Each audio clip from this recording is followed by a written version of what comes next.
Hello, everyone. Welcome to Tea Time with Dr. Iyabo.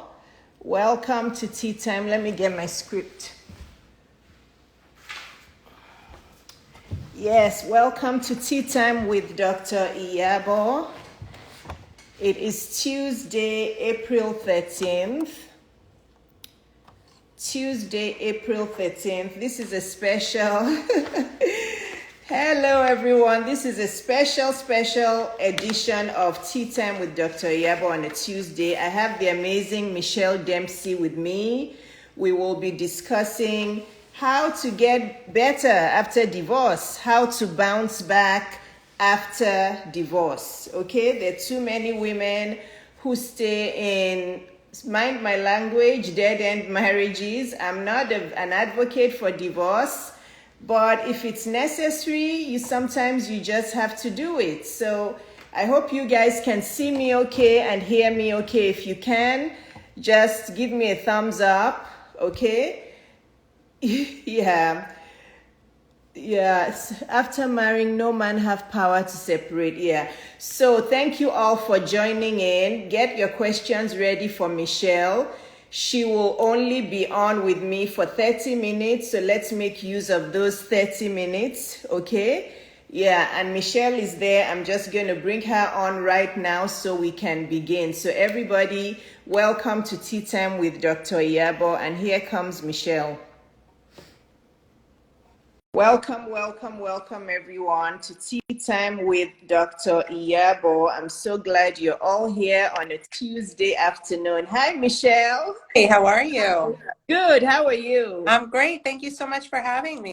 Oh, thank you for making the time. I know you're busy. So let me see. I think I'm too high up now.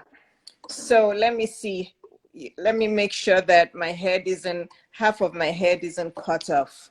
Welcome, Michelle. Thanks so much. Okay, my ring light is not going to cooperate now. Am I going up or down? I'm going up. You look good to me, girlfriend. Okay, all right, that's good. Welcome, Michelle. So guys, I'm going to give you a short bio about Michelle. If you don't follow her after this, make sure you follow her. Okay, Michelle Dempsey Maltak is an author, a divorce coach, a speaker, and a co-parenting mom. She's the founder of Moms Moving On, which is a community geared towards divorcing moms, and host of the top-rated podcast by the same name. So guys, after this, you all need to sign up to her podcast and start learning some important information. Her first book, honestly, Michelle, there are many women that need you in their lives, okay? This is why I found you out, so that you could come and just help us get that fear out of women. Her first book, Moms Moving On, Real Life Advice on Conquering Divorce, Co-Parenting Through Conflict, and Becoming Your Best Self, will be released in October of this year. So start to follow her now so that you know when that book is released. Make sure you follow her on Instagram. Make sure you sign up to her podcast. Michelle, let's just dive in, okay? Yeah. My community is a community of international women. Because I'm Nigerian American, I attract a lot of women from West Africa. So there are many women from Nigeria, from Ghana, from even South Africa, a lot from London, England as well, because a lot of my friends are still there, and I used to live and work there. And I'm married to an Englishman now. So a lot of women are suffering in silence. Yeah. Way too many are suffering in silence.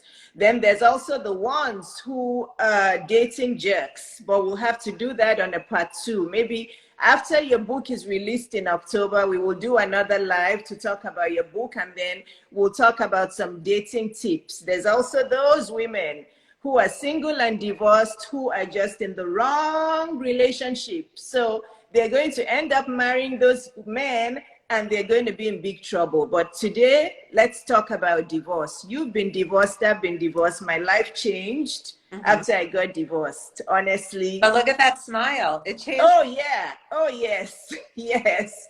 That's Those, it. yeah, those 10 years that I was single were 10 of my best years ever. But this show is not about me. We want you to talk to us. But those 10 years were 10 of my best years. And now I'm married to the love of my life. So, Michelle, tell us a little bit about you and tell us why life can get better after divorce. Well, life does get better after divorce. It's just a choice, right? Like we can choose to feel however we want to feel. It's just a matter of the story we tell ourselves. But I was separated when I was 33 years old, which was 4 years ago. My daughter was just two. And I had that ache in my gut for a while that I knew things weren't right. Because I am a child of divorce, I knew that if I were going to separate, I wanted to do it when my daughter was younger rather than older, easier on the child when they don't really Yes. understand and all of those things. Yeah. We separated just after she turned two, and I sort of just hit the ground running. Part of me felt I was built for single motherhood because I was raised by a single mom and she taught me all these valuable lessons within that experience. But the other part of me knew that the resiliency that I had had to harness in other situations in my life, that like divorce wasn't so bad in the grand scheme of things. Granted, I've been through a lot. And for some women, it's earth shattering, and I honor that.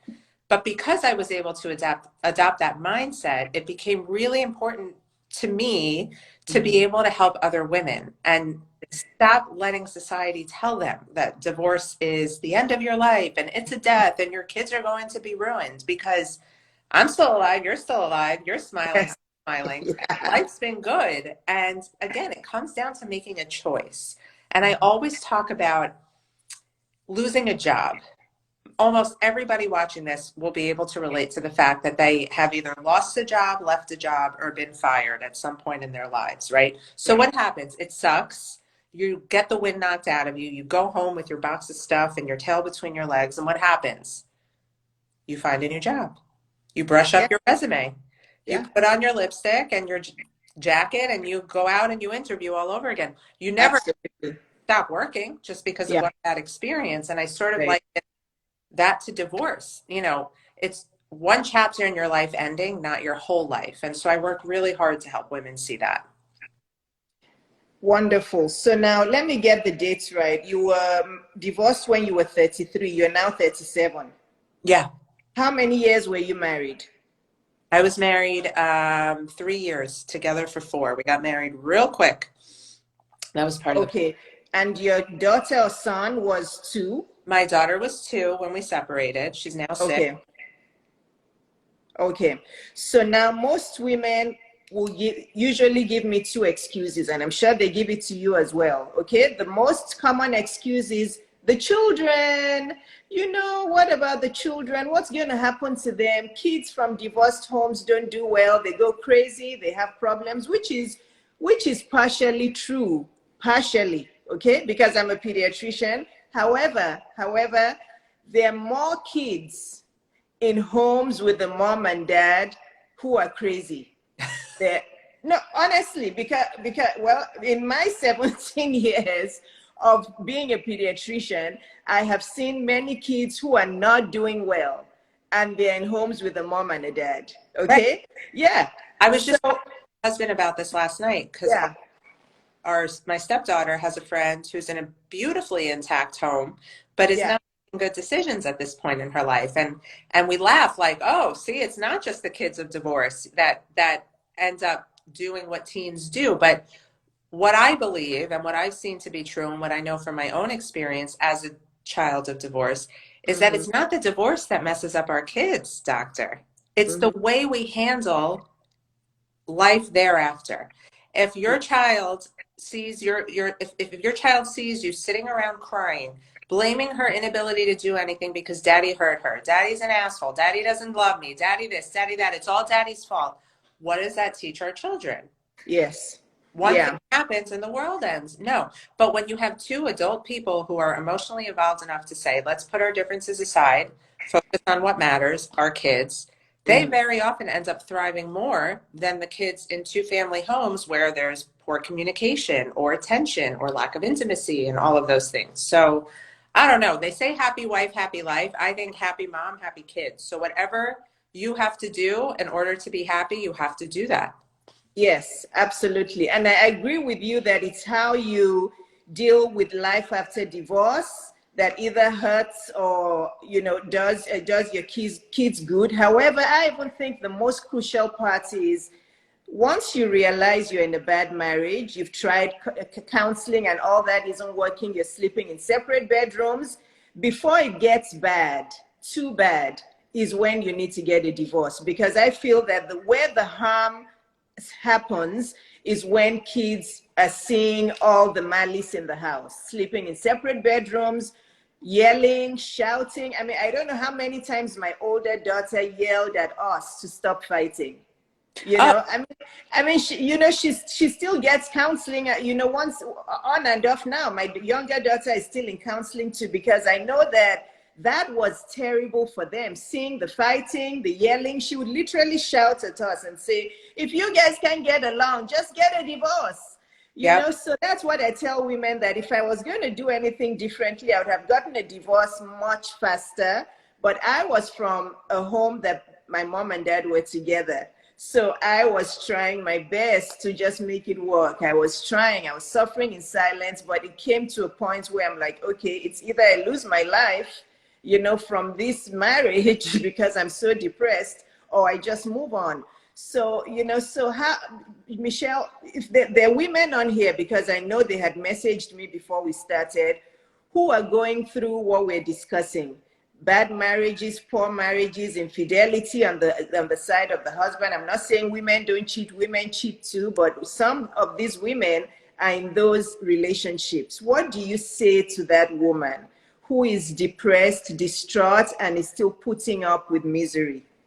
So your child is going to take their cues emotionally on how to feel about anything in life based on how mom feels. When mom is stressed out, child is stressed out. When mom is happy, child is happy. That's kind of how it works in so many ways. So if you are staying in your marriage because you're worried about what might happen to the kids, or you don't want to see the kids less because of co-parenting or time sharing, I urge you to look inside yourself. Like, if you can't show up to the best of your ability for your children 100% of the time, then I'd rather you show up, if you have 50% custody, the best of your ability 50% of the time, because kids do not remember how much time you spend with them or Mm-hmm. what you give them or don't give them. They Yeah. remember how they're made to feel.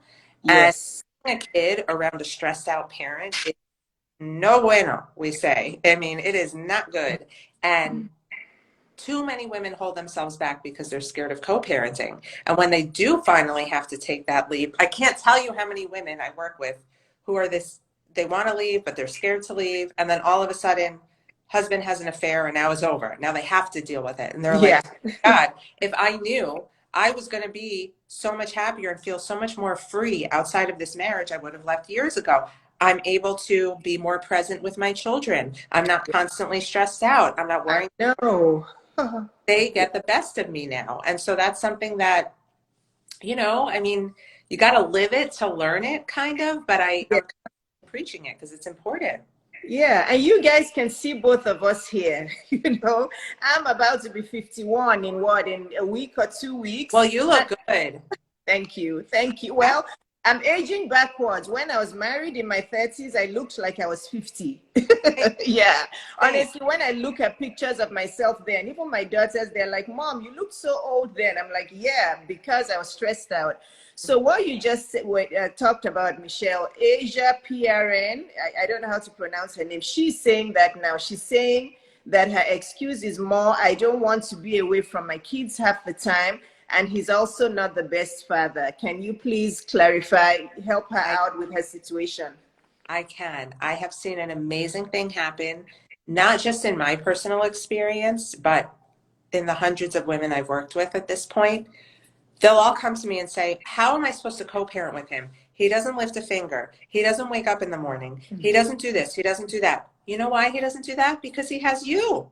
When Yeah. men are left to their own devices, very often they surprise us. And if for no other reason than their egos, they never want us to be able to say, see, I knew you couldn't do it. They want to Yes. prove us wrong, That, right?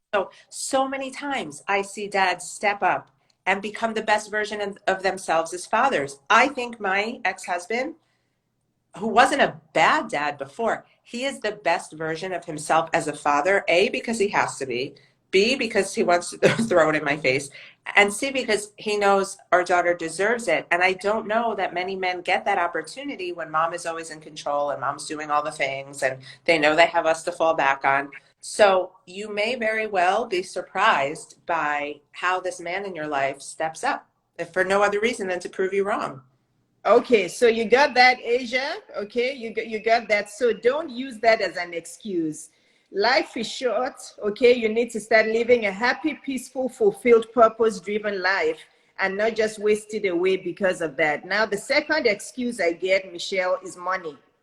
Women will use the kids and then they'll use money. They'll say, I don't have money. He's the only provider. What if a lot of my African sisters say this? They're like, in Africa, it's not like where you are in America, where they make them pay.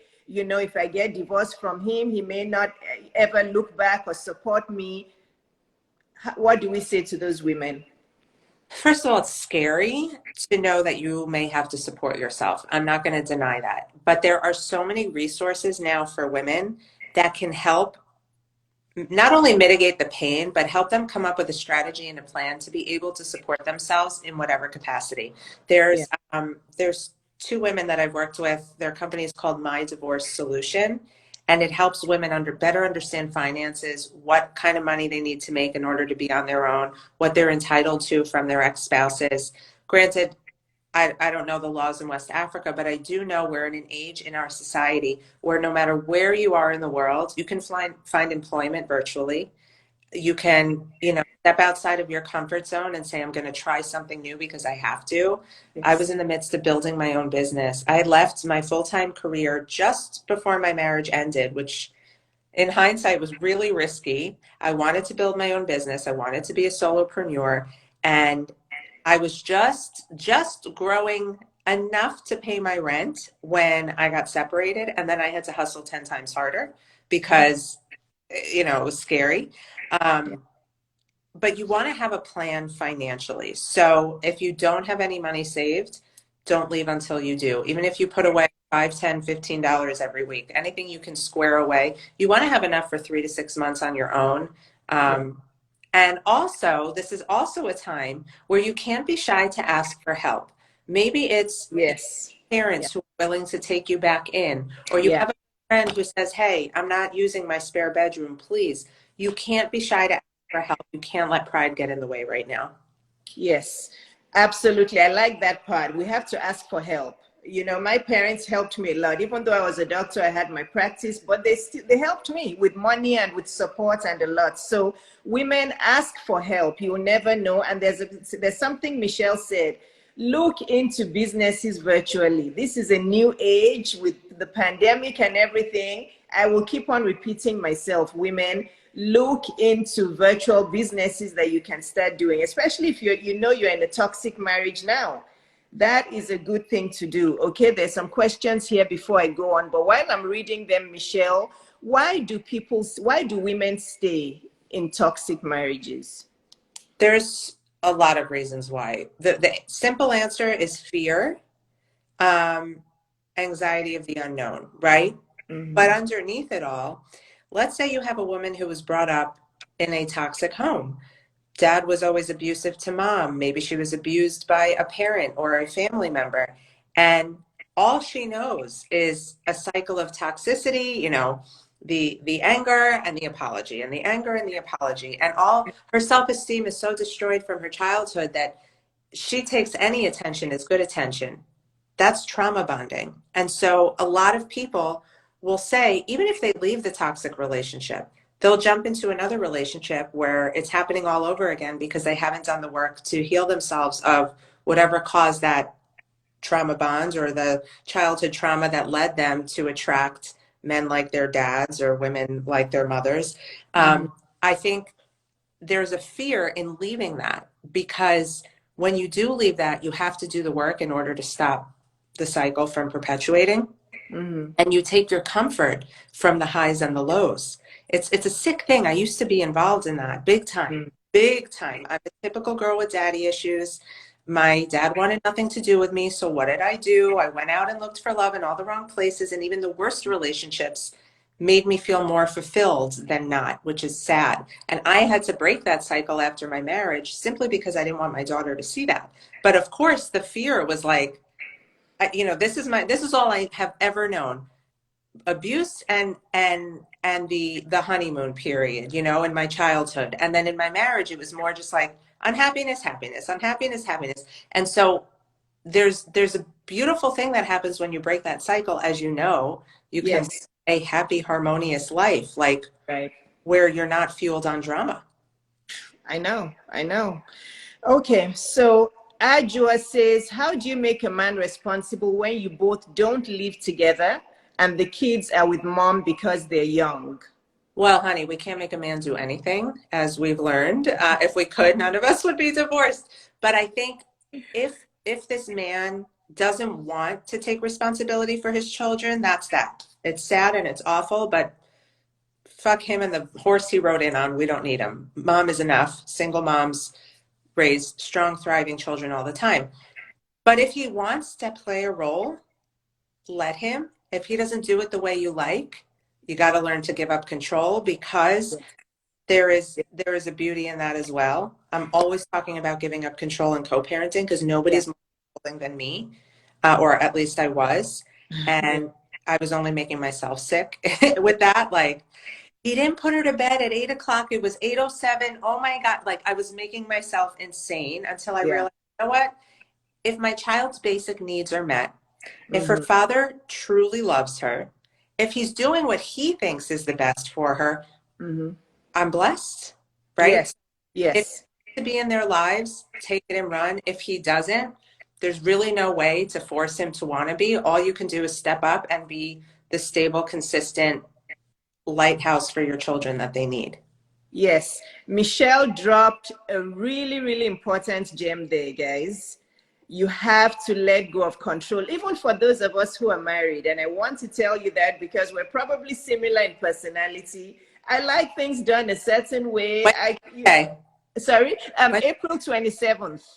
oh, so you're a Taurus. Yes. Okay, I'm a Sagittarius. We're not far off. Ah, oh, you're my daughter's. Oh, yeah, I know you're my older daughter's star sign. Yeah, I know all about Sagittarius. Yeah, she's very similar to me. We're not far, but even for those who are happily married, let go of control. Okay, and I'll give you an example. My husband's probably listening. His English, when we met, the way he does his dishes, he doesn't rinse out the soap from the dishes. And being Nigerian, after washing dishes, we rinse out the soap out, we make sure it's squeaky clean. And he's like, no, it's just suds. We just put it on there. And the first few times I'll take all the dishes and rinse them out. And then I thought to myself, my husband's 57. He's still alive and thriving and healthy. Obviously, the soap hasn't killed him. So, Iyabo, let it go. I just let it go. And I'm like that. And that's the way we eat now. It's fine. So those are simple things that my 20-year-old self probably would have caused a big fight over. So guys, I know that's a silly example, but let your husbands do things the way they want to do it. And Sometimes yeah, right, Michelle? there's Yeah, a better lesson in that, a bigger lesson in that for our children. yeah, There's not one way to get somewhere, right? Like, there are different ways of getting things done. And children, in our hearts and minds, we want our kids to grow up these independent, autonomous, you know, self-aware people. When we tell them there's only one way to do things and they're battling this notion of like, but I want to do things differently, we stifle them. So giving them a lesson in mommy does things one way, daddy does things another way, and still your needs are met, great. And then they have more experience to draw on when they're deciding who they want to be or how they want to do things. And I think that's so important. yes, that is perfect. So now there's a couple more questions. Michelle, do you have a few more minutes? I do. I've got you. Okay. Yes, so let me see. Somebody here says, oh, where's that question? Where is it? Let me see. Do you have any thoughts on post-divorce abuse and parental alienation? Yeah, I do. Parental alienation is one of the worst things our children can experience. I experienced it, but here's what happens. The parent who is doing the alienating, the parent who is speaking ill of the other parent, trying to alienate the child from the other parent, is the parent who loses out in times out of 100 times. That child will reach either their pre, they'll say, no more. I don't want to be aligned with a parent who thinks so poorly of my other parent because that other parent is half of me. So when you're telling a child, your dad's no good, your dad left us, your dad did this, your dad did that, those things may be true for you, but for your child is thinking that person is half of me. Am I bad? Does that make me bad? And that causes a lot of inner conflicts with our kids. Yeah. Inevitably, that child wants to distance themselves from the parent who's doing the alienating. So if you are experiencing that on any level, please know it's impossible to get the other person to stop. The best thing you can do is take your child to therapy. My Yeah. daughter's in therapy. It is the best thing we ever did, her dad and I as parents, Yeah. because it gives her a neutral place to learn coping mechanisms and tools and about right from wrong. And it has helped tremendously. Yes, it's very important. I've been divorced 11 years now. My kids still get therapy on and off. It's fine, guys. There shouldn't be a taboo around it. And then Empire Cuisine says, so when they step up their games to prove you wrong, how do you handle them, especially when they're so abusive and disgusting? Abusive physically. Empire Cuisines, she may mean emotional. Which one do you mean? Emotional abuse or physical abuse? Please specify. Please I mean, specify. there's Yeah. abuse, expect abuse of any kind to the children. Obviously, get your lawyer involved. It's your job as a parent to protect your child, so you're going to want to do whatever you need to do in that case. Laws are different in different states and different countries, but I'm sure across the world, the bottom line is it's your duty to protect your kids and keep them safe. So, Yeah, sorry yeah. for that. Okay. X is way more secretive post divorce. Kids start to notice what to do. Everything from other woman, what they do at his house, etc. I mean, technically, you have no right to know what your ex is doing after the divorce.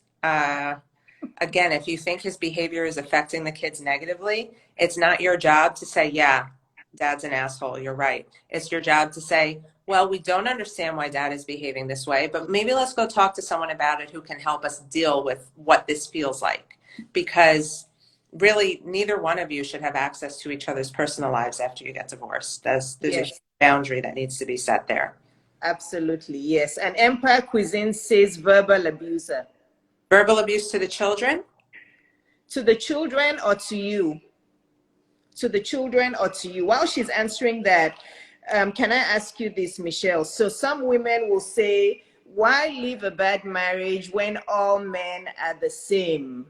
Because When I'm going to leave this marriage, you won't believe it. A lot of women think that, and yeah, they make themselves stay because of that. They're like, they're all jerks, they all cheat. Why leave? Let me just stay and just, you know, live I with it. had I had that same mentality when I was younger.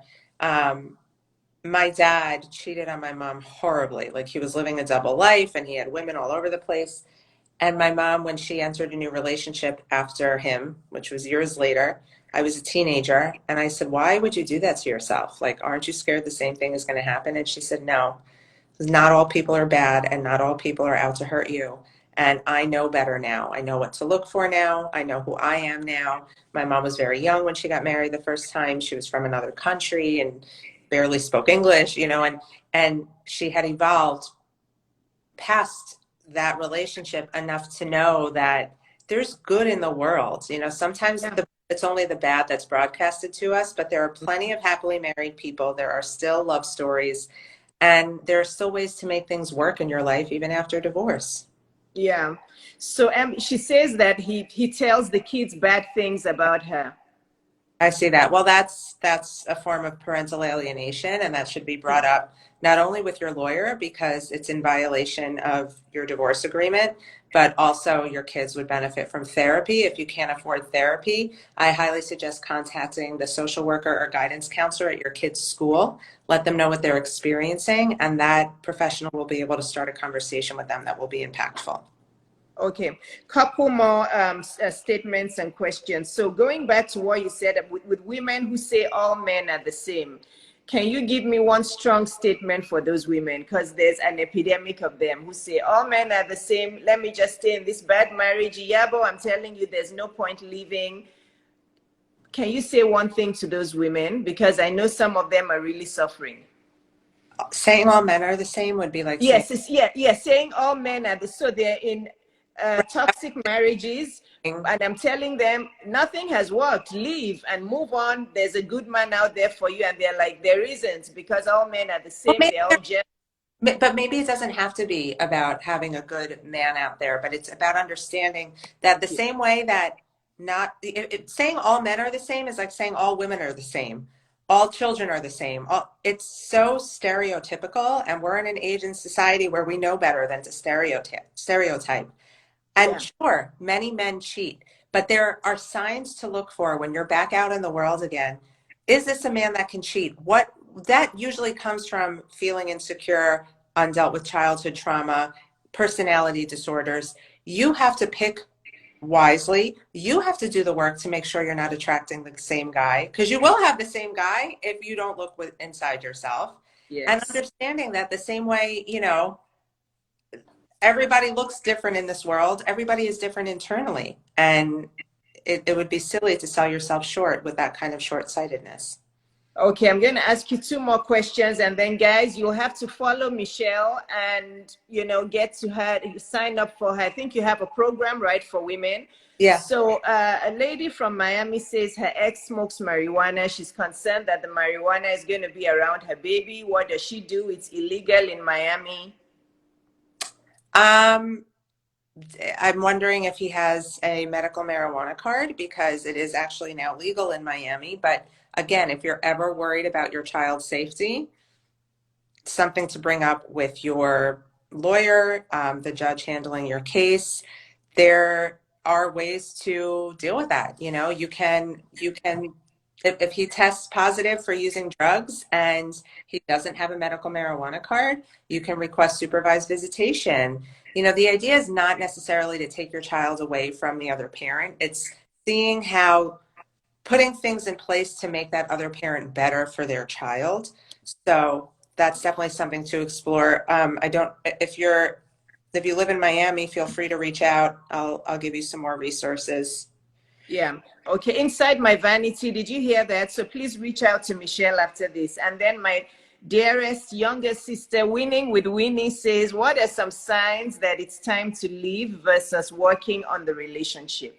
If you've exhausted all your opportunities, if you've gone to counseling, if you've turned to God, if you've talked to your rabbi, your pastor, your spiritual guru, and nothing is changing, you are emotionally drained from the relationship, then it's time to go. If there's a little spark of hope left within you, follow that hope until it's gone. You never want to lay your head down at night thinking, I could have done more, or I could have done better. Try Yeah. everything. But once you've done that, if it's like beating a dead horse, then get on with your life. Thank you, Michelle. Thank you Thank you for having so much for your time. Thank you. Tell the ladies how to find you. Tell them everything you need to let them know to sign on to your programs and everything. Well, first I want to say thank you for having me. I You're welcome. on you. You're so beautiful and such a light for everyone who follows you. I am at the Michelle Dempsey, obviously on Instagram, same on Facebook. My website is momsmovingon.com. My podcast is also Moms Moving On. On my website, you'll find out how you can work with me individually, how you can join one of my group coaching workshops, or how you can join my membership community. Wonderful. Thank you, Michelle. Thank you so much. Everybody say thank you to Michelle. Blow her kisses. Thanks so much. And I'm going to stay on, guys, for